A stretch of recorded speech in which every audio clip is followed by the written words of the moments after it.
Buenos días, amados hermanos. Hora del almuerzo, dice William. No, ya estamos en el desayuno todavía. Qué bien.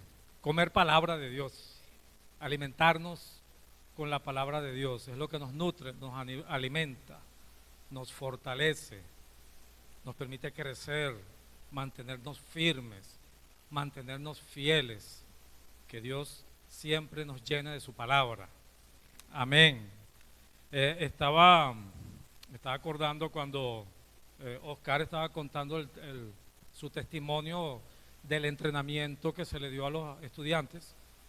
Eh, eh, bueno, no sé si algunos de ustedes saben, yo tuve 7 años como misionero universitario también. Entonces, bueno, fue una época muy emocionante para mí. Fue fascinante vivir ese tiempo de servir al Señor en las universidades, eh, estando como base en la Universidad Central de Venezuela, en Caracas, y de ahí, bueno, viajar por prácticamente todas las universidades de Venezuela haciendo entrenamientos. Y bueno, como ellos fueron el entrenamiento en la playa, fue en Choroní. ¿Sí? Yo me acuerdo que nosotros hicimos un entrenamiento, pero en Ocumare. También a los estudiantes nos encanta ese entrenamiento en la playa, ustedes saben por qué. Eso es fascinante. Entonces, bueno, me acordaba de la época fascinante para mí, no vayan a sacar cuenta, pero en la década de los 80, era la década de 80 y 90. Y yo digo que era fascinante porque eran los tiempos en los cuales había muchos movimientos de pensamiento, filosofías, ideologías, y para mí ese ambiente era increíble, me encantaba. Yo fui formado en el tiempo en que se decía que los estudiantes cristianos no iban a la universidad porque podían perder la fe. Bueno, yo cuando entré a la universidad yo no era cristiano, yo me hice cristiano dentro de la universidad gracias a un ministerio como CRU, o sea, que me habló siendo yo un estudiante, y bueno, así que eso tiene fruto, trabajar con jóvenes estudiantes. Bueno, ahí está Gustavo también, que somos de esa época de los 90, ¿no? Sí, también, los 90, saquen cuenta por Gustavo. Gustavo me conoce de ese tiempo, aunque tú de la última fase, tú me conoces. Bueno, entonces en esa década de los 80 estaba muy en boga, o muy en la boca del ambiente estudiantil y académico, el tema de la polémica que había entre el evolucionismo y el creacionismo. No sé si algunos se acuerdan que entonces había que estar dando explicaciones de la evolución y otras explicaciones de la creación. Y les digo, o sea, para mí eso era emocionante. A algunos les intimidaba, a mí me retaba estar allí en ese ambiente. Y yo recuerdo un momento en que un profesor, yo siendo el único estudiante cristiano en el salón de clases, en el año 1989, que fue largo, ¿no?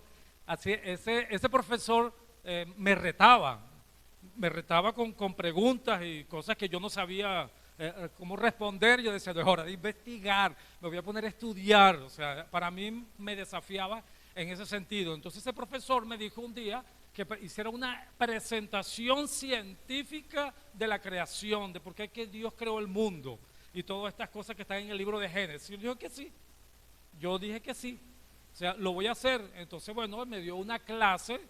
Ustedes saben que a los que saben, en la Universidad Central, allá en Caracas, hay como una pequeña tarima, o sea, que eso lo llaman cátedra, y era la primera vez que yo daba cátedra, y di cátedra ese día porque presenté el creacionismo científico, científicamente hablando, cómo tiene lógica lo que dice el libro de Génesis y de toda la creación, y lo presenté ese día, y el profesor se quedó con la boca cerrada. Los estudiantes no hallaban qué preguntar, o sea, alguna pregunta. Nadie preguntaba nada porque el argumento, o sea, yo argumenté, o sea, con fundamento, todo aquello. Entonces, bueno, para mí era increíble cómo podemos dar testimonio. En esa época había que hacerlo así, o sea, testificar de esa manera.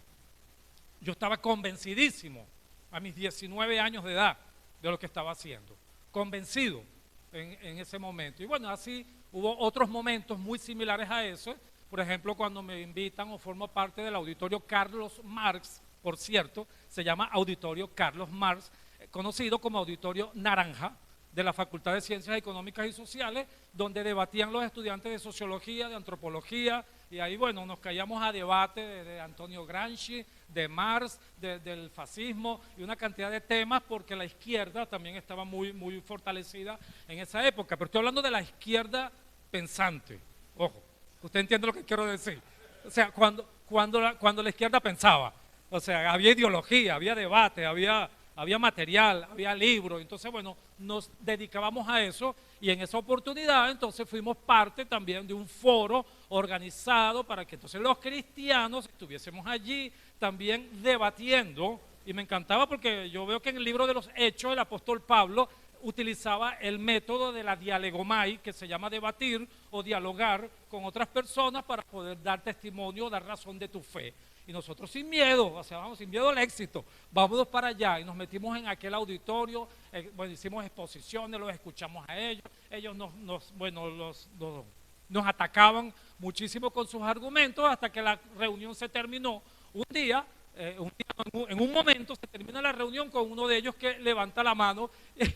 A mí me da, todavía me acuerdo lo que él dijo. Él dice, bueno, en fin, gloria y honor a Jesús Nazareno caído en combate.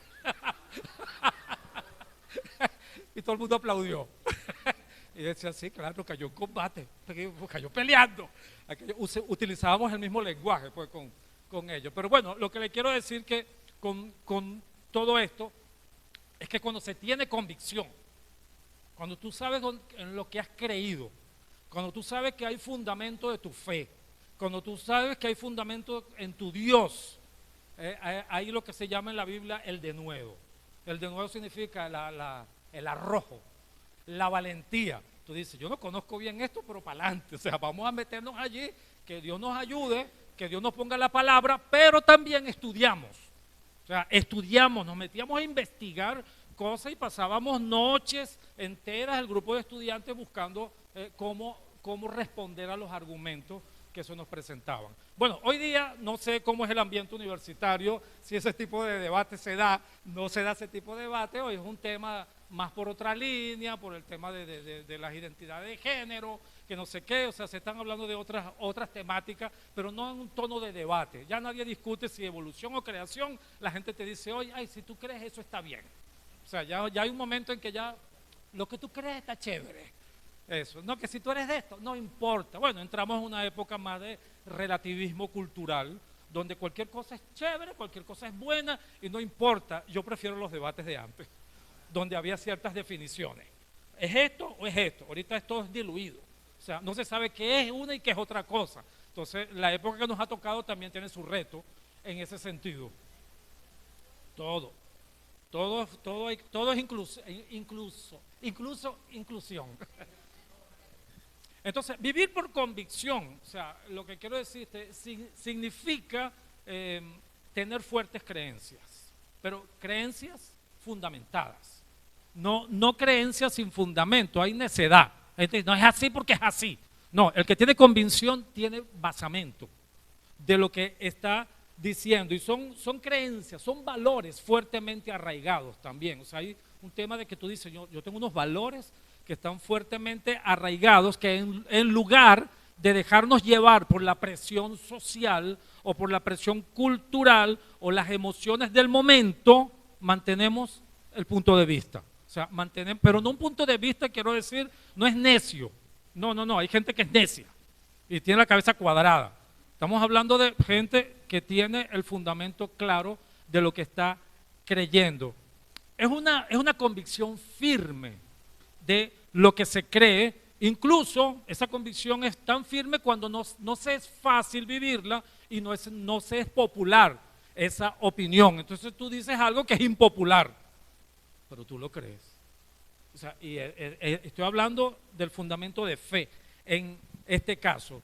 Y eso puede implicar también sus consecuencias. O sea, nosotros vivimos consecuencias de eso en el tiempo universitario y fuera de la universidad también, con críticas, con persecuciones y cantidad de cosas que se nos dijo. Pero bueno, en la medida que nos iban atacando, criticando, el movimiento iba creciendo, ¿verdad, Gustavo? O sea, crecía y crecía y nosotros tomamos la plaza del rectorado de la Universidad Central y ahí se reunían 40, 30, 50, 60 jóvenes que iban diciendo, quiero unirme a ustedes, o sea, yo quiero saber qué tienen ustedes. O sea, porque decía, hay convicción, veían claridad, veían firmeza, valentía. Y te digo, mucha gente cree, mucha gente se acerca al Señor, no tanto por lo que tú dices, la gente ve tu firmeza, porque la mayoría de los jóvenes, estoy hablando del caso de los jóvenes, tienen una necesidad de que se le establezcan fundamentos firmes, sólidos, límites, muros. Esto es así, esto no es así, porque necesitas aferrarse a algo, tocar algo. Bueno, eso era parte de lo que vivíamos en esa época. En base a esto que le estoy diciendo, voy a tocar hoy, o voy a hablar acerca de la historia de un joven, en este caso, un joven que se decidió a mantener su convicción, de mantener sus creencias, de mantenerse fiel y que estaba completamente convencido de sus convicciones, valga la redundancia, basada en su obediencia a Dios. Su fundamento era firme. En este caso vamos a hablar de Daniel. Sí, ya, yo te voy indicando. Muy bien. Daniel, vamos a hablar de Daniel. Ponme el título nada más. Okay. Daniel y sus amigos, pero aquí vamos a hablar de quien inspiró a los amigos. Siempre hay uno de los amigos del grupo de amigos que es el que lleva el que lleva el liderazgo del grupo. Y como había uno convencido que era Daniel, los demás decían, vamos con Daniel. Daniel, estamos contigo para lo que venga. Entonces, estamos hablando de Daniel. Hoy vamos a comenzar una serie de estudios, bueno, más que de estudios, porque no son estudios bíblicos, una serie de mensajes basados en el libro de Daniel. Si se tratara de estudios bíblicos, de aquí pasamos 3 años y más. Solamente hablando de 2 versículos de Daniel y ustedes, lo que viene más adelante se van a dar cuenta por qué lo estamos diciendo. Yo les invito a que lean el libro de Daniel. No espera que se lo relaten aquí nada más. Lean el libro de Daniel y vamos a ver qué inspiración podemos recibir de este texto profético, del libro de este libro para este tiempo en la iglesia, porque algo tiene Dios para la iglesia basado aquí. Pero como les dije, no son estudios bíblicos detallados, porque dije, pasaríamos 5 años, sí. O sea, dilucidando el contenido, el material, a veces cosas muy herméticas, bien complejas de estudiar. Pero bueno, Dios quiso que fuese así. Entonces, esta historia ocurrió 600 años antes de Cristo. Tiene muchos elementos históricos, tiene muchos elementos que se pueden estudiar, que los voy a obviar aquí, porque no se trata del estudio bíblico, pero véalo, investíguelo, averigüe quién era Nabucodonosor, quién era Necao, el faraón de Egipto, qué era el imperio babilónico, cómo se organizaba toda la estructura de los caldeos, la lengua, la historia, la arquitectura, la religión, una cantidad de cosas que son fascinantes pues, para los son estudiosos de la Biblia, para que puedan entender el contexto en el cual acontece la historia de Daniel. Vamos entonces con la primera lámina que dice así, vamos a leer. Es una historia y por lo tanto voy a leer la historia y luego vamos a tocar algunos detalles de esta historia. Aquí tenemos colocado esto. Muy bien. Dice, en el 3er año del reinado de Joaquín, dice allí, ¿no? Es la misma persona. Rey de Judá, vino Nabucodonosor, rey de Babilonia, a Jerusalén y la sitió. El Señor entregó en sus manos a Joaquín, rey de Judá, y parte de los utensilios de la casa de Dios. No sé si puse la misma versión allí. No, ok, pues sí, porque tuve la duda. Los trajo a la tierra de Sinar, a la casa de su Dios, y colocó los utensilios en la casa del tesoro de su Dios. Vamos a dejarlo hasta allí. Okay. Dice de sus dioses. Bien, fíjense lo que dice aquí esta parte del texto. La miopía es algo que bueno, porque no, tengo que verlo aquí. No vale, sí. Fíjense, hay un rey llamado Joaquín o Joacín, depende de la traducción. Este Joaquín, rey de Judá, que es un rey judío, que él fue colocado en el trono de Judá por Faraón. Ten eso claro, fue el faraón egipcio quien lo colocó en el trono. Joaquín el nombre significa Yahvé levanta, pero no fue precisamente el Señor que lo levantó, fue Faraón. Vamos a empezar por allí. Faraón fue quien lo colocó como parte, como un reino títere, lo que llamarían un títere del gobierno de Egipto. Lo que sucede es que había otro imperio llamado los babilonios, donde estaba un joven general llamado Nabucodonosor. Todavía no era rey, era uno de los generales que había allí, pero era el heredero al trono. Judá estaba bajo el área de influencia del imperio babilónico. Ya Nabucodonosor, por contarle la historia bien sencilla, no le gustó el asunto de que Faraón se metiera en los asuntos políticos de Babilonia. Nada nuevo, o sea, todo es la misma historia del día de hoy. Este poderoso gobernante o este poderoso general llamado Nabucodonosor, bueno, él dijo, bueno, voy a atacar a Egipto. Atacó a Faraón. Faraón se llamaba Necao, el rey en esa época, y lo persiguió hasta la península del Sinaí, o sea, hasta la frontera. Y le dijo, te quedas de aquel lado y para acá no pases, porque esto es mío. Entonces, ¿qué hizo Nabucodonosor? En represalia, con Joaquín, que se había aliado con Egipto, se fue a Jerusalén y dijo, ahora voy a cobrar cuentas contigo. ¿Por qué? Porque este es mi área de influencia y tú estabas haciendo alianza con Egipto. Eso está en toda la Biblia. Israel termina haciendo alianzas con Egipto generalmente y casi siempre sale perdiendo de esas alianzas. Entonces, en respuesta, Nabucodonosor entonces fue hasta Joaquín, hasta Jerusalén, y allí entonces hizo vasallo a Joaquín de Babilonia. No, ahora tú me vas a pagar impuestos a mí, me pagas los tributos a mí, con los recursos de la tesorería, y además me vas a pagar con los utensilios y los artefactos que tienes en el templo. O sea, y tomó de lo que había en el templo, y de paso, para garantizar el dominio que tengo sobre ti, me vas a entregar miembros de la familia real y de la nobleza como rehenes. Típico, esa es una estrategia antigua, o sea, me entregan los rehenes, pero tienen que ser gente de la nobleza y me los voy a llevar. La pregunta es, ¿por qué dice la Escritura que es el Señor? Fíjate, la Escritura dice, el Señor entregó a Judá en manos de los babilonios. A ver, ¿quién se acuerda de lo que dice la Biblia? ¿Por qué los entregó? Así. Como dicen todos los profetas, no obedecieron a Dios y se salieron del pacto de la ley de Dios, que incluía idolatría y otra cantidad de barbaridades que hacían. Y ya eso estaba advertido en el libro de Levítico, el Deuteronomio, ya estaba explicado ya en la ley lo que podía sucederle a Israel y a Judá si se apartaran de Dios. Y así sucedió.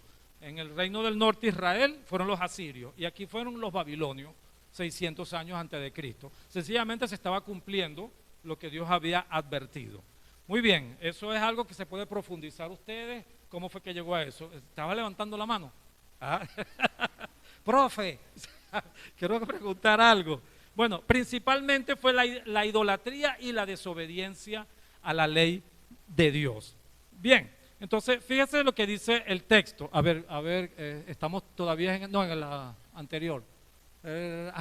Fíjense, que se llevó algunos utensilios, no todos, se llevó algunos objetos de la casa de Dios. No describe qué es, qué se llevó, qué se quedó, si fue, no sé si fue ahí que se perdió el arca, o sea, el arca de la alianza, que no se supo más de ella, pero bueno, fueron los babilonios quienes terminaron tomando todos los tesoros. En pocas palabras, o sea, vamos a usar términos modernos, Nabucodonosor dio una orden de confiscar, y agarró y tomó todo aquello, y dijo, y fue depositado en el templo babilónico. Imagínense, objetos que están dedicados al culto a Dios, objetos sagrados, que están consagrados, y los saca del templo de Jerusalén y lo lleva al templo donde están los dioses de Babilonia. Nabucodonosor lo que estaba diciendo, en pocas palabras, casi de una manera dramática, mi Dios es mejor que el de ustedes. Ahí está, o sea, como diciendo, mire cómo yo puedo entrar aquí. Lo que no sabe es que el Señor lo permitió, por algo que él quería hacer con Judá y con Israel. Pero bueno, Dios sabe mover el tablero geopolítico. Dios mueve el tablero geopolítico y eso hasta el día de hoy es así, por eso no nos angustiamos por lo que alguien quiera apretar un botón rojo por allí para soltar bombas nucleares, que si Pakistán está peleado con la India, Rusia, Ucrania, Estados Unidos con y este con el otro, y nosotros preocupándonos cuando Dios tiene control de su tablero geopolítico y sabe cómo lo está moviendo y sabe hacia dónde lo está dirigiendo. Y esa es la confianza que tenemos. O sea, que un día que hasta al señor Putin se le ocurra hacer algo, ok, no sé, vamos Dios, ¿por dónde vas a dirigir todo esto? Así ha sido desde la antigüedad. Dios es el Dios de la historia. Dios es el Dios de las naciones. Dios dirige todo esto, pero los gobernantes creen que son ellos quienes están controlando cuando más bien trabajan para Dios, para los planes de Dios y para los propósitos de Dios. Bueno, entonces, aunque Nabucodonosor haya pensado que él ahora, fíjate cómo vencía al Dios, con dioses que son más poderosos, me llevé los utensilios. Claro, hay un acto político y hay un acto religioso también, hay un acto espiritual atrás de todo eso. Bueno, en medio de todo esto, fíjense, de la confiscación que hizo Nabucodonosor, pone la siguiente, dice la palabra que además ordenó a Aspenaz, jefe del servicio de palacio, que de entre los israelitas de familia real y de familias distinguidas trajera jóvenes bien parecidos, sin ningún defecto físico, cultos e inteligentes, entendidos en todos los campos del saber y aptos para servir en el palacio real. A ellos se les enseñaría el lenguaje y la literatura de los caldeos. Fíjense. Ok, aquí. Bien, aquí. Aquí. Bien. Nabucodonosor, entonces, no solamente confisca los utensilios del templo y algunos de los tesoros, confisca gente, como ya le estoy diciendo también. O sea, se lleva las mentes brillantes. Eso también es estrategia política. Las mentes brillantes del imperio. Dice, ¿quiénes son los que saben aquí? Tráiganmelo que los voy a poner a trabajar para la planta nuclear, va para la bomba tal cosa. Estoy hablando, usted me entiende el lenguaje que estoy usando. Entonces dice, vamos, ¿quiénes son los físicos aquí, los químicos, los literatos? Históricamente, ¿quiénes son los imperios más inteligentes han hecho eso? No matan a los que, ¿quiénes son los que saben? Esos se vienen conmigo, porque los voy a poner a trabajar para mí. Y eso fue lo que hizo, se tomó a las mentes jóvenes más brillantes del futuro de Judá, porque eran de la realeza, y estamos hablando de jóvenes entre 13 y 17 años de edad, según los estudiosos, o sea, por eso son muchachos. Daniel era un muchacho en este momento, y dice, ok, como estos son los herederos al trono, estos son los que van a construir, o pudiesen construir nuevamente el reino, entonces yo los voy a tomar para mí, y así evito el futuro político de la nación. Fíjense todo el planteamiento, ni tan tonto que era tampoco, ni tan tonto, o sea, esto fue hace 2600 años y parece que fuera noticia de ayer que estuviésemos leyendo. Entonces, estos jóvenes los escoge las mentes brillantes para servir en la casa real. Fíjense, no, ustedes no van para el campo, ustedes no van para allá para sembrar matica, ustedes no van a construir las grandes obras arquitectónicas de Babilonia, ustedes vienen a la casa real, se van a quedar aquí conmigo. Solo que esos jóvenes tenían unos requisitos de selección, ustedes los pueden ver allí. Hay un perfil. Entonces, Nabucodonosor le dice al jefe de la guardia del templo, y le dice, elabórame un perfil allí y esto es lo que me vas a buscar, según esto que te estoy mostrando. Casi que puso un clasificado en la prensa y dice, se solicitan jóvenes de buena presencia. Buena presencia, bien parecidos, los quería bonitos. Nabucodonosor, sin defecto alguno, buen entendimiento, de buen juicio, que sean instruidos, que sean bien educados, entendidos en todos los campos del saber y por supuesto que sean aptos para servir en el palacio del rey. Tamaño perfil, ¿no? Ese es el perfil que él quería y así lo buscó, bien arregladito, bien bonito. Durante 3 años, dice la Escritura, estos jóvenes recibirían educación de alto nivel. O sea, no es que tampoco era cualquier cosa, era alto nivel educativo lo que iban a recibir, perdón. Sí, una especie de Yale, Harvard, Cambridge, Oxford, de Babilonia, que era para esa época el equivalente, tal cual. Para la época era el equivalente de la mejor educación que había en la época. No había analfabetismo en Babilonia tampoco. Todo el mundo era educado en lenguas, en escritura, cuneiforme, o sea, todo eso es increíble. 3 años para recibir educación de alto nivel, y el pensum incluía escrituras, idioma, literatura, religión, ciencia y filosofía de los babilonios. O sea, toda una escuela que iban a recibir. Parece bueno, ¿verdad? Parece bueno, porque ahora imagínense, o sea, esos son jóvenes desterrados. Fueron deportados, pero al contrario, ¿no? No los mandaron para allá, los trajeron para acá. La deportación fue hacia acá. ¿Ah? Y los importaron, pero fueron exiliados de su país. Hay desarraigo cultural.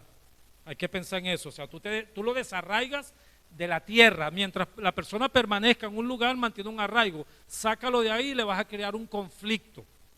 Un conflicto psicológico, cultural, emocional, porque ahora estoy en un lugar que ni conozco, que ni sé, con una lengua que no conozco, un idioma que no sé, nada que esto. Y es para que se ubiquen el sentir de estos jóvenes que estaban allí de la casa real, más todos los que se llevaron. Pero además de eso, a ver, está aquí, sí, iban a recibir trato privilegiado. Lo iban a tratar bien. Este rey, este gobernante, vamos a darle un buen trato. Y privilegiado, eso compra conciencias, ¿oyeron? El trato privilegiado compra conciencias.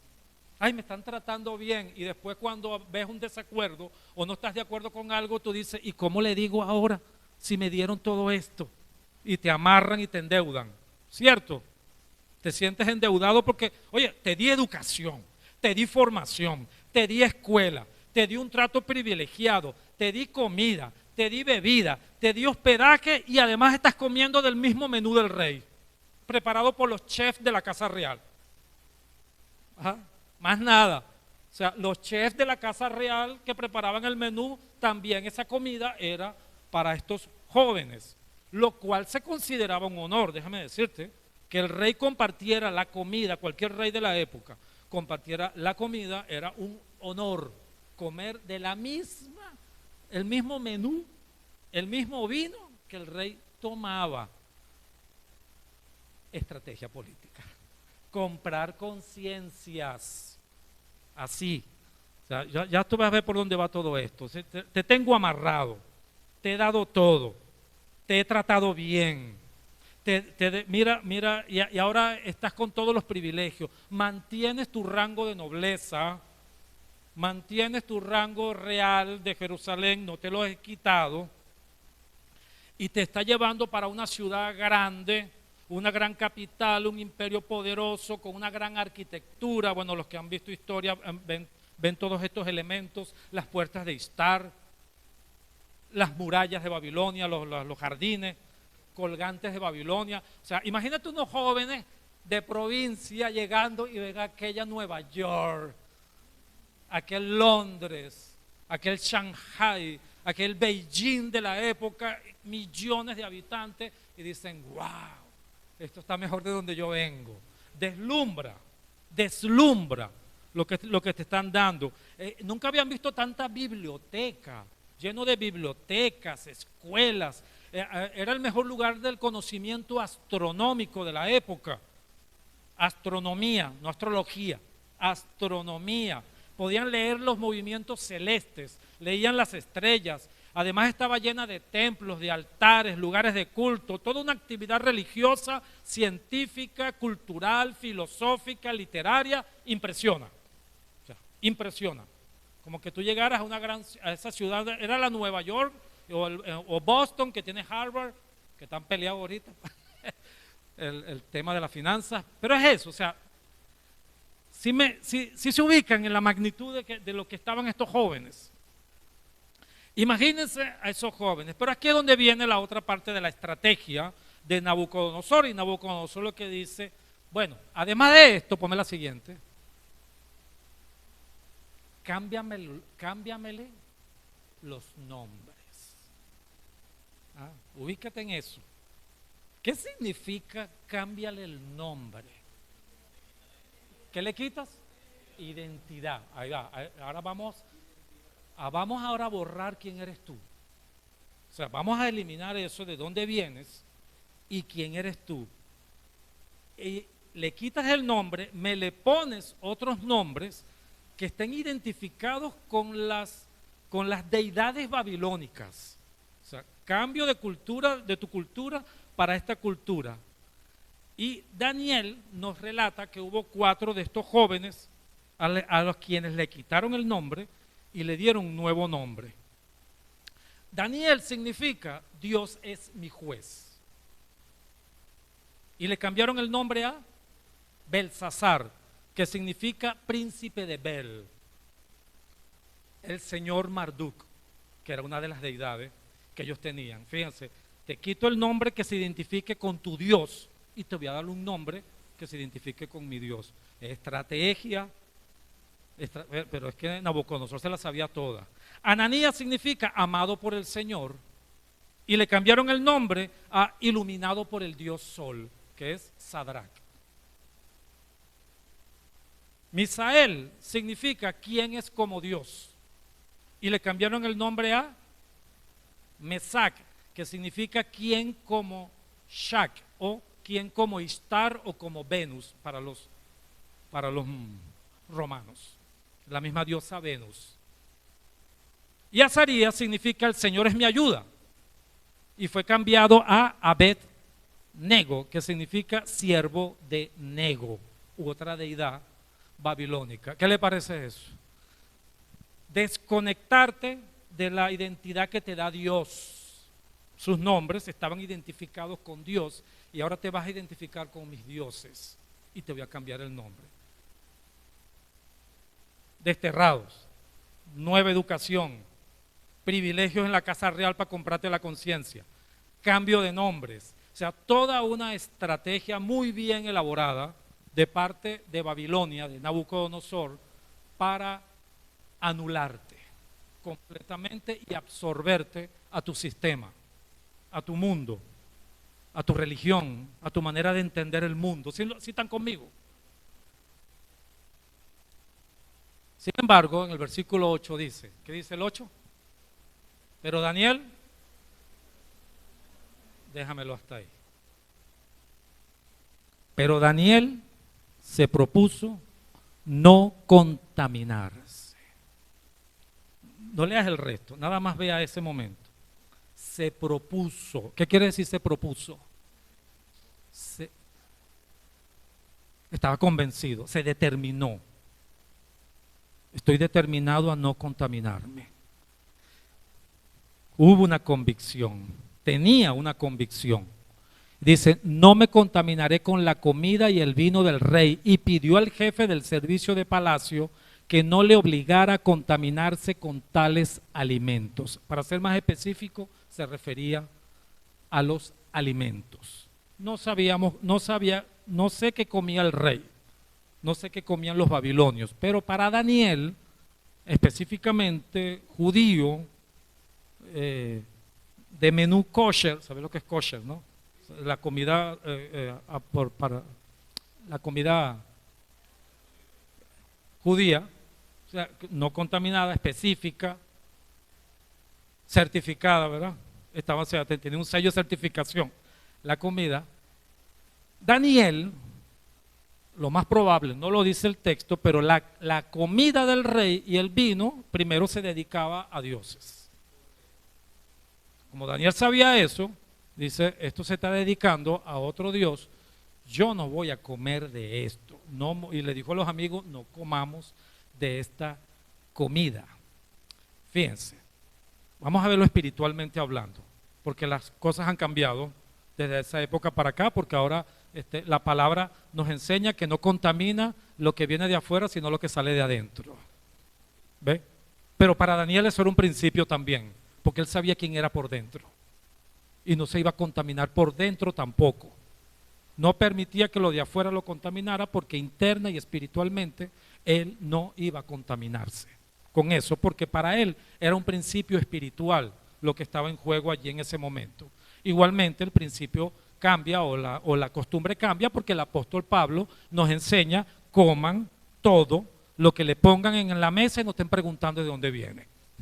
Sí, sí hemos leído, o sea, no ese rollo, no estén preguntando de dónde viene. Usted no sabe de dónde viene la carne que usted compra en la carnicería, pero usted ora, bendice los alimentos, da gracias a Dios y todo viene de Dios. Y damos gracias a Dios, aunque el judío sigue manteniendo su costumbre al día de hoy. O sea, pero no es ese el punto. El punto aquí, espiritualmente hablando, es que Daniel pidió no contaminarse. Él lo pidió, no, por favor, no quiero hacer eso, porque había un fundamento espiritual en su petición. Comer de la comida del rey, beber del vino del rey, significaba tener comunión, espiritualmente hablando, con ese sistema. Daniel era el tipo de persona que te dice: yo estoy en el mundo, pero no soy del mundo. ¿Sí me entiendes? Estoy en Babilonia, pero no soy de Babilonia. No soy en el sentido espiritual. Yo no tengo comunión con la espiritualidad de este sistema. Y me niego a hacer eso. Y en el caso de él estaba representado en la comida y el vino, en ese caso. Vamos a llevar esto a otro terreno, fíjense. Daniel no se opuso y en ningún momento no se opuso al cambio de nombre. Él nunca dijo: a mí no me van a estar llamando así. ¿Usted sabe por qué? Porque Daniel sabía quién era. Eso es importante para alguien que tiene convicción. Yo sé quién soy y yo sé en quién he creído. Usted me puede cambiar el nombre, usted me puede dar un trato privilegiado, pero yo no me vendo. Yo sé quién soy, no tengo precio, porque tenía convicción el muchacho. No le importó el cambio de nombre porque sabía quién era. No se opuso a la educación babilónica y todo lo que le estaba enseñando porque él sabía en qué creía y cuáles eran sus fundamentos. ¿Cuál es el problema? Que aprenda otro idioma. ¿Cuál es el problema? Que aprenda cómo funciona otra religión. ¿Cuál es el problema con todo esto? Pero yo sé quién soy y yo sé en lo que yo creo. Él no se opuso a eso. De hecho, lo vio como una forma estratégica de poder desarrollar más adelante. Ustedes lo van a ver en el resto de los estudios que vamos a hacer aquí. Pero Daniel sí se opuso a la comida de la mesa del rey, se opuso al vino que se le estaba dando, porque eso era una desobediencia directa a la palabra de Dios. Todo lo que fuese desobediencia a la palabra de Dios, me opongo. No, pídeme que haga esto. Yo puedo trabajar como funcionario del gobierno. De hecho, Daniel llegó a ser funcionario del gobierno. Imagínate ser funcionario de un gobierno que te secuestró. Sí, así mismo, vamos a verlo. Me secuestraron, me formaron y ahora yo soy funcionario del gobierno.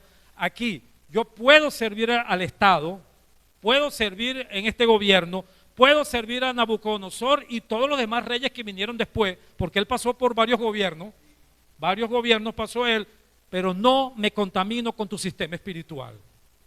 Tanto así que esa convicción que tenía Daniel era tan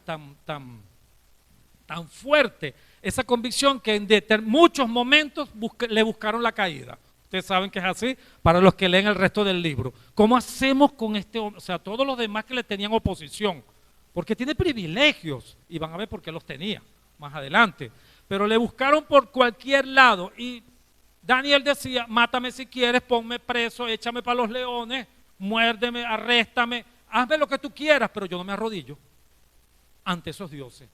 No permitió que su alma se contaminara porque tenía convicción. ¿Sí están conmigo? Daniel se propuso en su corazón. Necesitamos, eso es algo previo, no es cuando ocurra. No, bueno, cuando ocurre el asunto yo veo cómo defiende. No, Daniel era el tipo de persona que de antemano decidió a quién iba a servir. Y cuando llegó la prueba, cuando llegó el momento difícil, ya él sabía lo que iba a hacer. Eso es importantísimo. Bueno, vamos a esperar a ver qué pasa. No, yo me quedo firme en esto y no voy a vender, mis valores no son negociables. Daniel era el tipo de persona que dice: mis valores espirituales no se negocian, no los entrego. Yo puedo llegar a acuerdos en otras cosas, pero mi relación con Dios no. Eso no se negocia de ninguna manera. Por supuesto, eso afectaba el resto de su vida. Con un corazón firme, decidió que no iba a ceder a las presiones del mundo. Eso es lo que hace el mundo con nosotros, hermanos. Babilonia, el sistema babilónico está activo, sigue activo como sistema. Y de hecho se utiliza como ilustración y como metáfora para hablar de un sistema corrupto en el Nuevo Testamento y en el libro de Apocalipsis, cuando habla de Babilonia también, no refiriéndose específicamente a una ciudad, sino a todo un sistema religioso y de pensamiento. Está allí. ¿Qué hace el mundo? El mundo te propone, el mundo te compra la conciencia, el mundo te da, el mundo te deslumbra, el mundo te presenta una cantidad de cosas que si tú no estás claro en tu corazón, puedes llegar a ceder. Y ahí es cuando entonces el cristiano, el que está firme en Cristo, viene la presión. Presión. Mira, si tú no haces esto, te vamos a botar del trabajo. Si tú no haces aquello, te vamos a quitar esto. Ahora te vamos a poner esto. Y una cantidad de presiones que solamente los que están firmes en Cristo pueden soportarlo. Pero van a seguir viniendo. Eso es lo que hace el enemigo. Eso es lo que hace el mundo con nosotros. En el mundo nos va a seguir buscando la manera que nosotros nos conformemos a este mundo. Eso lo dice Pablo, ¿verdad? No te amoldes al sistema de este mundo, de este siglo. En un mundo que nos presiona, en un mundo que nos invita a conformarnos, Dios busca corazones que eligen ser fieles. Eso es lo que Dios está buscando. Esa fidelidad, como dice la palabra, el mundo pasa y sus deseos, pero el que hace la voluntad de Dios permanece para siempre. Ese era Daniel. Y de hecho, los imperios pasaron y los reyes pasaron. ¿Y quién permaneció? Daniel. Daniel seguía firme con 4 gobiernos que pasaron encima, y cada gobierno que venía decía: este es bueno, vamos a meterlo. Venía otro gobierno: este es bueno, y lo dejaban allí. Sigue, por favor.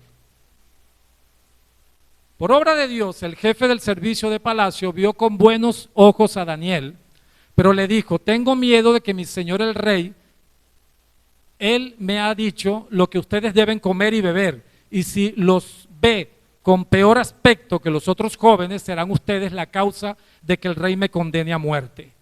Daniel habló entonces con el mayordomo, a quien el jefe del servicio de palacio había encargado el cuidado de Daniel, Ananías, Misael y Azarías, y le dijo: siguiente, ruego a ustedes que haga una prueba con estos servidores suyos. Ordene usted que durante 10 días nos den de comer solamente legumbres y de beber solamente agua. Pasado ese tiempo, compare usted nuestro aspecto con el de los jóvenes alimentados con la misma comida que se sirve al rey, y haga entonces con nosotros según lo que vea. El mayordomo estuvo de acuerdo y durante 10 días hizo la prueba con ellos. Daniel era un joven tan lleno de sabiduría que no quiso poner en aprietos al mayordomo y le sugirió un plan. Fíjense, eso hace la gente sabia. La gente sabe, los necios se trancan en que no es así, son necios. Pero los sabios dicen: bueno, yo no lo voy a hacer, pero vamos a buscar una opción. Eso fue lo que hizo Daniel: vamos a buscar una alternativa para no meterte en problemas a ti, porque sé que te van a matar. Si nos ven que nosotros no estamos comiendo y nos vamos a deteriorar físicamente porque no estamos comiendo. Y le propuso este plan, como ustedes pueden ver allí. Eso hace la gente sabia. Propone una salida. No, que hagas esto, que haga tal cosa. No, yo no voy a hacer eso, pero déjame orar. Eso es lo que hacía Daniel: déjame orar. Y digo: mira, lo que tú me estás planteando no lo voy a hacer, pero ¿qué tal si lo hacemos de esta manera? ¿Ves? Entonces, Daniel se ganaba a la gente así. O sea, no era que se trancaba, pensando que no, que yo no voy a comer de la comida. No, yo te planteo algo, dame legumbres, dame verduras, dame granos. La palabra aquí implica todo eso, todo lo que no era carne, o sea, era vegano, ¿no? Esto no es base bíblica para el veganismo, ¿oyeron? Por si acaso, simplemente pidió una dieta vegetariana, en este caso literalmente, y bueno, así puso a prueba a los demás jóvenes durante 10 días nada más, y en 10 días vieron que estaban rozagantes, bonitos y fuertes, comiendo bastante vegetales, legumbres y verduras y frutas. Esto no es un ayuno, ¿oyeron? No vayan a creer esto, mal llamado ayuno de Daniel. Él no estaba de ayuno, Daniel estaba comiendo normal, no lo hizo por ayuno, porque la gente no, vamos a hacer el ayuno de Daniel. No, eso no es. Y tampoco es una dieta. Tampoco es una dieta, así que no nos vamos a sacar las cosas fuera de contexto. Era una prueba que él estaba haciendo sencillamente porque no quería conectarse o contaminarse con la comida de Nabucodonosor. Entonces, más que la comida, fíjense, más que la comida, era la convicción que tenía Daniel. O sea, ¿qué te quiero decir con eso? Tu alimentación física importa, pero tu alimentación espiritual es lo que define tu destino. Ese es el principio aquí. O sea, no es la alimentación física, es lo que espiritualmente me nutre. ¿Con qué te estás alimentando tú espiritualmente? ¿Qué nutre tu alma? No es lo que comes físicamente, es lo que comes espiritualmente lo que va a definir el resto de tu vida. Amén. Ese es el principio que Daniel nos está enseñando aquí. Así que Daniel y sus compañeros, a raíz de todo esto, fueron bendecidos, fueron promovidos. Te estoy sacando un resumen aquí porque el resultado fue que cuando los vieron mejor que los demás jóvenes que sí comieron de la comida del rey. Daniel tampoco los culpó por eso. O sea, tan buena gente que era Daniel, no, yo no los culpo por eso, pero yo no lo voy a hacer. Y vieron que estaban muy bien, estaban bien rozagantes. Y vamos a finalizar entonces con esto el resto. Dice, pasados los 10 días, el aspecto de ellos era más sano y más fuerte que el de todos los jóvenes que comían de la comida del rey, como vegetales, ¿oyeron? Así pues, el mayordomo se llevaba la comida y el vino que ellos tenían que comer y beber y les servía legumbres, o sea, se le pasaba escondidito, o sea, para que nadie se diera cuenta. A estos 4 jóvenes, Dios les dio ¿qué? ¿Y qué más? Siga leyendo. Daniel entendía además el significado de toda clase de visiones y sueños. Wow. Ay, no, ¿qué tenían las legumbres? No se ponga a ti inventando nada. No, yo sé que alguno va a pensar, ¿qué clase de dieta tenía? Oye, porque si yo voy a recibir eso y lo voy a entender todo, dígame por favor qué comía Daniel para comer. Bueno, espinacas, acelga, no se ponga a estar buscando que había algo en esa comida y entonces van a pasar una investigación que te van a pasar por History Channel, una cosa así, la dieta de Daniel, y van a investigar cosas que no tienen que ver nada con el texto, nada tiene que ver con el texto, porque no era lo que comía, era lo que ellos eran. Era el punto, quiénes eran ellos y en quién creía. Dios entonces les dio conocimiento, les dio habilidad, una capacidad intelectual superior a Daniel y sus compañeros, y no se debió a su dieta, sino a la convicción que ellos tenían y una intervención de Dios en su vida. No tenía nada que ver una cosa con la otra. Dios no bendijo la dieta, bendijo la fe de ellos, la convicción que ellos tenían, el arrojo, el denuedo que ellos tenían.